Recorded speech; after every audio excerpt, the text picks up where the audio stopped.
Here is a number that sounds like a lie. 0 to 60 in around 2.3 seconds. Not on a smooth track, on loose gravel. That is quicker off the line than the Formula 1 cars of the same year. On dirt, in a car based on a small family hatchback. These machines made over 500 horsepower. Some weighed less than a modern small SUV. They threw flames. They blurred at the edges. And they did it on narrow roads lined with trees. For 4 short years, this was the fastest rally on Earth. It was called Group B. And the usual story is that it was simply insane. But insane is not an explanation. Insane is just a word you use when the engineering scares you. The real story is an engineering arms race. One that got too powerful, too fast, for the world around it. It is a story about four-wheel drive, turbos, and a rulebook with a hole in it. This is how the machines outran everything. To see how far it went, start with where it began. Before all this, rally cars were almost tame.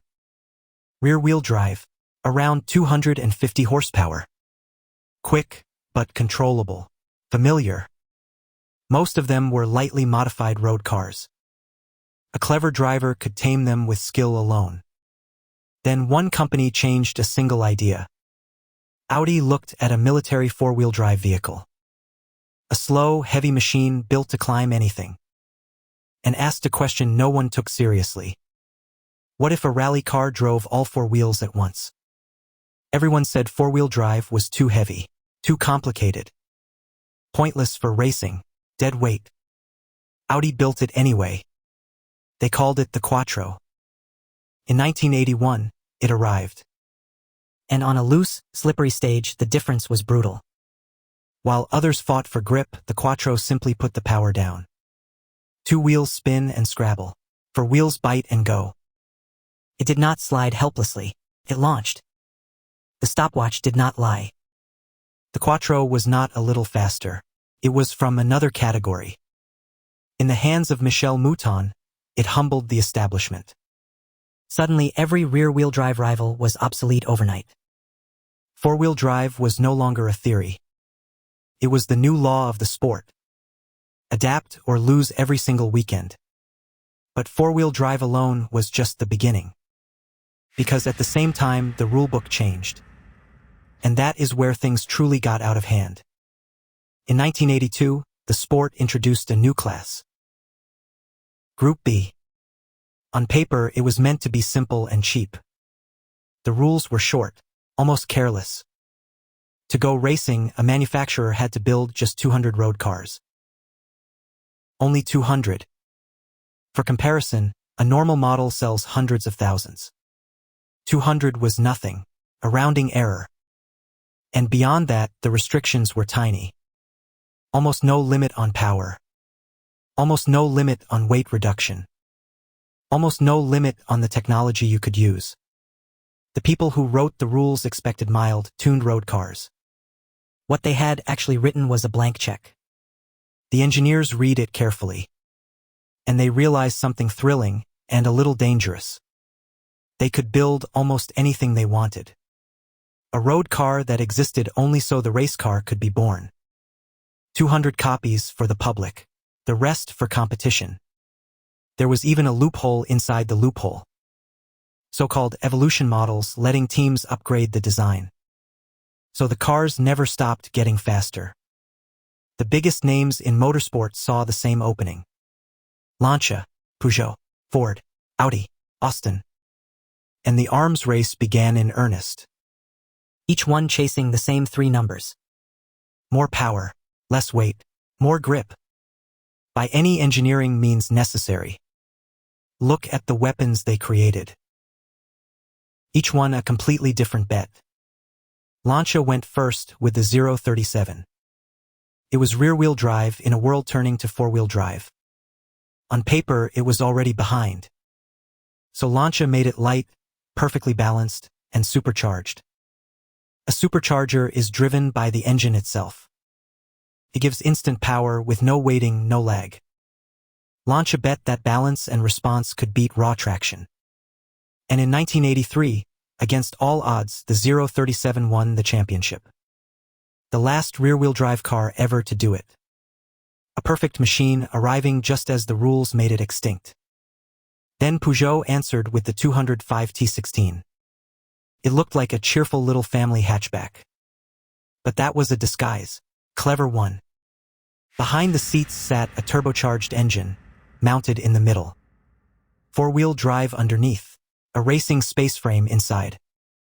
The road car shell was a costume over a pure competition machine.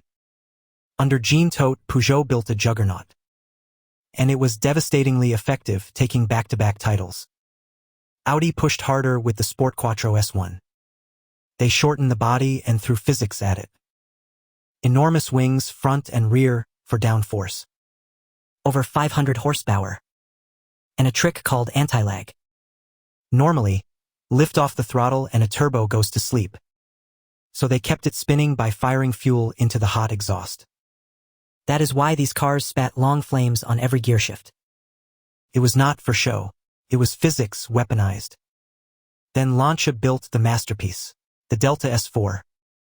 And here is the truly clever part. A supercharger gives instant low-end power, but runs out of breath up high. A turbocharger is lazy down low, but enormous at the top. Each one fixes the other's weakness. So Lancia fitted both, at the same time, on one engine. A supercharger and a turbocharger working together. It is called twincharging, and it was years ahead of its time. Instant response and a massive top end with no compromise. The S4 could reportedly hit 60 on gravel in the low 2 seconds. Ford joined with the RS200. A purpose-built machine, balanced, composite-bodied, and clever. And Austin built the strangest of all, the Metro 6 R4. No turbo at all, a screaming, naturally aspirated V6 instead. That engine idea would later live on inside a Le Mans supercar. 6 wildly different engineering answers. To one impossible question. How fast can a car be made to go on a dirt road? So what was it actually like? Start with the sound. A Group B car did not hum, it detonated. Pops, bangs, and gunfire from the exhaust between gears. Whistling turbos winding up like jet engines. Then the launch. Drop the clutch and all 4 tires clawed the dirt at once. The whole car squatted and fired down the road. Inside, 2 people, a driver and a co-driver. The co-driver never looked at the road. Head down, reading pace notes line by line at full speed. Crest, left 4, tightens, do not lift. A constant stream of instructions, trusted completely, blind. It was teamwork at the absolute edge of human ability. And the cars kept asking for more of it. And the answer kept climbing. In just 4 years, power roughly doubled. From around 250 horsepower to well over 500. And in some racing trims, even higher than that. All while the cars kept getting lighter. The math is simple and frightening. More power, less weight on the same old roads. Power-to-weight figures that shamed exotic supercars. The machines were improving faster than everything around them. Faster than the tires could find grip. Faster than the brakes could shed the speed. Faster than the narrow mountain roads were ever built for. The drivers were among the best who ever lived. Walter Röhrl, Ari Vatanen, Henri Toivonen, Stig Blomqvist. And even they spoke about these cars with awe and real caution. Röhrl famously said you were always a passenger, as much as a driver. You did not fully control the car. You negotiated with it. The machines reached places the human reflex could barely follow. And the stages were not closed, empty circuits. They ran through forests, over crests, and through tiny villages. Lined in places by enormous crowds. Fans stood right at the edge, parting like water as cars flew past. The spectacle was unlike anything else in all of motorsport. Television could not look away. The crowds only grew.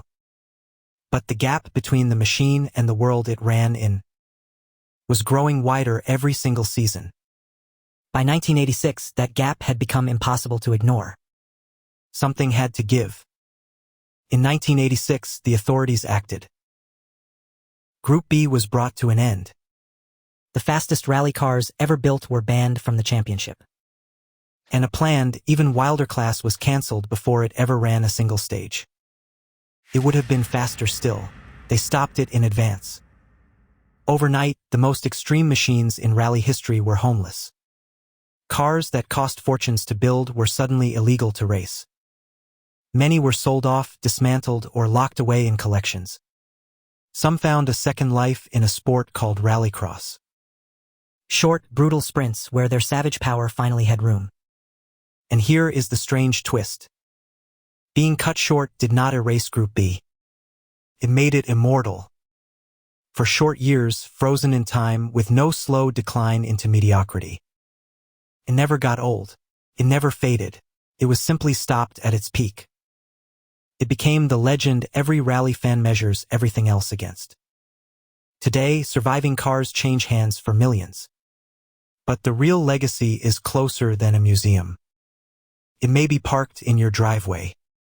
Four-wheel drive in a fast road car was once exotic and strange. Group B proved, in public, what it could really do. The cars that followed took the lesson. Think of the all-wheel drive turbo legends of the 90s. The rally-bred sedans that ordinary people could actually buy. Fast, four-wheel drive, turbocharged, and usable every day. They are, in spirit, the children of Group B. The blueprint was written on those gravel stages. Turbocharging a small engine for huge power. Group B perfected it under the most intense pressure imaginable. Anti-lag, sequential gearboxes, advanced four-wheel drive. Ideas that were exotic then and are common now.